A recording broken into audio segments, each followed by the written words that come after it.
Entrada dos Palmitos é o assunto de hoje. Você sabia que ela é um dos eventos mais significativos da Festa do Divino? Por isso eu trouxe aqui o professor Glauco. Ele vai contar pra gente um pouco dessa estrutura. Ele é o coordenador da Entrada dos Palmitos há 2 anos. Deve ter bastante coisa para contar pra gente, né? Sim. Obrigada, professor, pela sua presença aqui no canal. Por nada. Acho que trazer esse assunto, os significados da festa, os significados da entrada dos Palmitos, para o mogiano, é falar de Mogi das Cruzes, né? Eu tive o ano passado, foi a primeira vez, que vergonha, né, gente? Uma mogiana, primeira vez que eu frequentei a festa, e foi muito emocionante, porque eu vi uma diversidade cultural ali passando pelas ruas.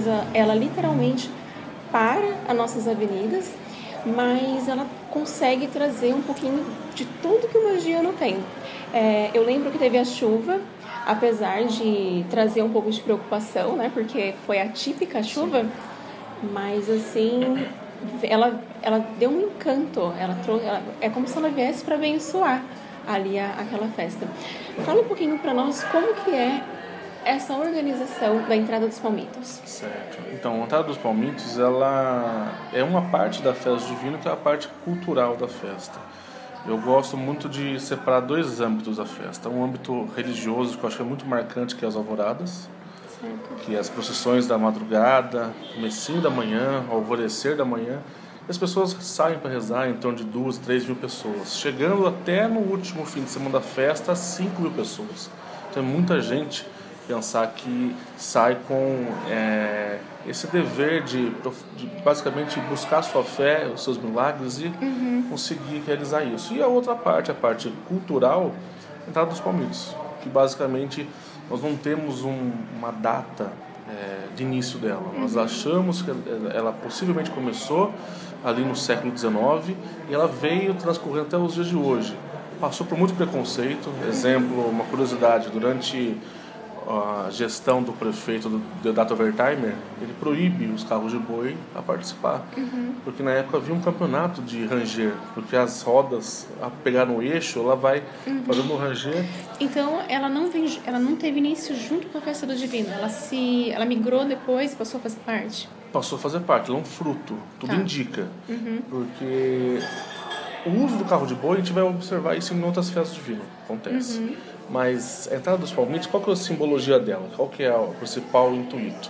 Ela é a saída do povo do campo, vindo para a cidade para poder agradecer as boas colheitas. Entendi. E trazer o fruto que era o mais rico que existia na Serra do Mar e na região nossa, que é a Mata Atlântica, que é o palmito.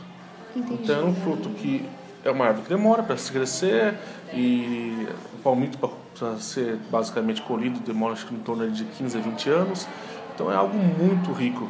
Então dessa maneira, fora o palmito, eles traziam também as folhagens de palmito e traziam os alimentos diversificados. Hoje a gente vê esses alimentos diversificados na charola, que é um carro que basicamente tem uma estrutura toda cheia de verduras, legumes, frutas, que mostra a diversidade que nós temos na nossa região. Então, a Entrada dos Palmitos teve esse significado, primeiramente, do povo vir para a cidade. E a festa do divino, antes, né, dos anos 40, ela era apenas a sexta, o sábado e o domingo. Era 3 dias de festa. Hoje nós temos 11 dias. Então a festa mudou bastante. Naquela época a pessoa acontecia o quê? A festa começava na sexta, de sexta para sábado as pessoas chegavam para trás dos Palmitos. E no domingo a festa já acabava. Então era algo assim muito rápido. A pessoa vinha do campo, passar na cidade esses 3 dias, 2 dias algumas, né? E tudo em prol da sua fé ao Espírito Santo. Então, hoje nós temos a Entrada dos Palmitos com a relação com os grupos folclóricos, com entidades que participam, paróquias, cavaleiros. Então ela teve um caráter diferente desse cortejo, está aumentando. E ela também traz diferentes religiões dentro do mesmo tem evento, um sincretismo, né? Tem elementos de matriz africana nas congadas, tanto nas danças quanto nos batuques, né? Mas as congadas é o nosso patrimônio material tombado na cidade, como também a festa e a Entrada dos Palmitos também é.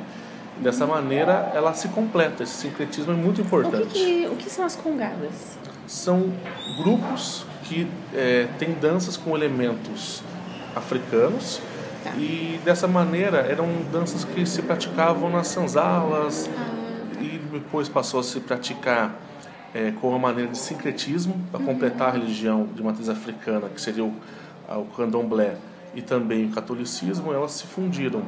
Então são danças que para alguns estudiosos está dentro do viés pagão, mas são danças que completam, e o Brasil tem esse sincretismo, né? A Bahia tem esse símbolo, e Mogi também tem esse símbolo enorme que é esse diálogo entre as congadas e o cristianismo. É que a nossa diversidade cultural, ela é muito rica, né? E Mogi é uma cidade que a sua história, ela é intrínseca com a história do país. Não tem como falar da história do país sem falar da história de Mogi. Sim. Então, dessa maneira, a cidade está bem construindo. Hoje, Mogi tem essas congadas que é referência no Brasil. Um exemplo, em 1936, o Mário de Andrade ele vem para Mogi das Cruzes para poder registrar a entrada dos palmitos, que é esse cortejo com os carros de boi, e os grupos folclóricos, principalmente as danças e as letras e a musicalidade desses grupos. Ele registra isso junto com o Cláudio Lévi-Strauss, que é um antropólogo, e grava um vídeo. Nós temos essa preciosidade que mostra como era a festa divina em 36. Nossa. E dessa maneira ele ficou muito espantado que em 36, como uma cidade na região metropolitana de São Paulo, naquela época tinha isso. Sendo que em 36 e hoje estamos em 2019 ainda permanece tudo isso. Então é um orgulho muito grande e um desafio, porque cada ano nós temos desafios para preservar a vinda dos carros de boi, para os grupos se manterem ativos, e tudo isso gera um custo. Então esse custo onera a festa e precisamos de patrocínio, precisamos de várias outras intervenções. Falando nisso, assim, quais as dificuldades vocês enfrentam, assim, de modo geral, que elas precisam sempre ser superadas para fazer com que essa festa realmente aconteça? Porque precisa ter muito esforço humano para que uma tradição, ano após ano, aí, tantas novidades e tanta coisa que a tecnologia traz de novo, como fazer não morrer, né, essa tradição? O principal da festa divina é a fé. Acho que ali está o segredo de tudo. Uma festa que permanece da maneira que ela permanece hoje, tendo suas evoluções, mas ao apresentar os festeiros que começam a trabalhar, desenvolvem todo o lema da festa junto com a igreja, e aí a gente começa a ter o caminhar junto. Então é um caminhar de mão dadas, né? Então um trabalho em conjunto. Há setores da festa, há coordenadores, mas todos muito bem unidos. Então os festeiros vão à busca de patrocínios. Hoje vamos pôr assim, acho que é quase nulo as doações da festa, não se doa mais, antigamente doava. E então hoje muito tem que ser através de patrocínio ou o que gera de lucro na festa para você pagar as dívidas pós-festa. Então é um desafio para continuar a festa divina, ela está muito grande. Sim, que na verdade ela começa começa a ser construída, na verdade, com dinheiro que não tem. Isso, e lá na frente você vai fazer as ações para poder fazer a arrecadação e pagar essa dívida, né, que você adquiriu ao longo. Sim, porque é toda uma estrutura. As entidades que participam e que também dependem desse dinheiro para manter as entidades. Então são várias entidades na região de Mogi das Cruzes que vão depender da festa. Então essa festa ela tem essa situação que é uma ajuda mútua, é uma coisa de compartilhamento, e isso acho que é fundamental. E de todas as festas do Divino do mundo, nós temos a nossa de Mogi, grandes, né? Temos a festa divina de Paraty, temos de Pirinópolis, temos também as de Portugal, e basicamente de todas as festas, tudo indica que pelos números hoje nós somos a maior do Brasil e possivelmente até uma das maiores do mundo, se não for a maior do mundo, porque é muito número, é muita gente. Só pela quermesse passa 300 mil pessoas, contando depois só as alvoradas. A entrada dos palmitos se reúne de 40 a 50 mil pessoas. E tudo isso numa cidade de 450 mil habitantes. Sim. Mogi, ele é referência para muita coisa nessa coisa cultural, nessa coisa artística, né? Tem bastantes influências, né? Mogi teve muitos artistas que passaram por aqui, e hoje eu entendo que o grande outdoor cultural de Mogi das Cruzes é a festa divina, que agrega muita coisa. Culinária, vestimentas, rezas, saberes, tudo isso que acontece não só durante os 11 dias, e muita gente acaba não percebendo. A festa divina acontece de ano a ano. É de, basicamente, o único descanso da festa, entre aspas, assim, né? Mas tem que depois acertar as dívidas da festa, mas ela começa num Corpus Christi e acaba em Pentecostes. Entre um Pentecostes e Corpus Christi, que dá em torno aí de 20 dias, em média, a festa dá uma baixa, mas é o desmontar da festa. O resto da festa tem novenas, tem as rezas, as rezadeiras, tem tudo isso. A impressão que dá é que qualquer aspecto humano que ele tenha algo de bom para oferecer cabe na festa. Sim. Porque ela é tão grande e ela é feita absolutamente por pessoas, para pessoas, que aquilo de bom que a pessoa tem para contribuir, que nem você falou, tem roupas, tem vestimentas, tem a arte, tem a religiosidade ali das pessoas, a reza, e tudo isso em torno da fé. E que torna uma tradição, né? Nossa, é muito bonito isso. E outro ponto essencial da festa, né, que nós estamos também batendo muito na tecla, é das pessoas conhecerem o real valor do Trabalho dos Palmitos. Esse trabalho que você está fazendo agora é um trabalho que vem de encontro com a nossa proposta de levar para a pessoa. Hoje está levando a questão do Trabalho dos Palmitos, e é o que nós queremos levar, porque um exemplo, algumas pessoas vão lá e não sabem o significado daquele Exatamente. cortejo. Porque a gente está acostumado a ver as coisas prontas. Sim. A gente não consegue entender o que vem por trás daquilo, e muitas vezes a gente critica justamente porque a gente não sabe.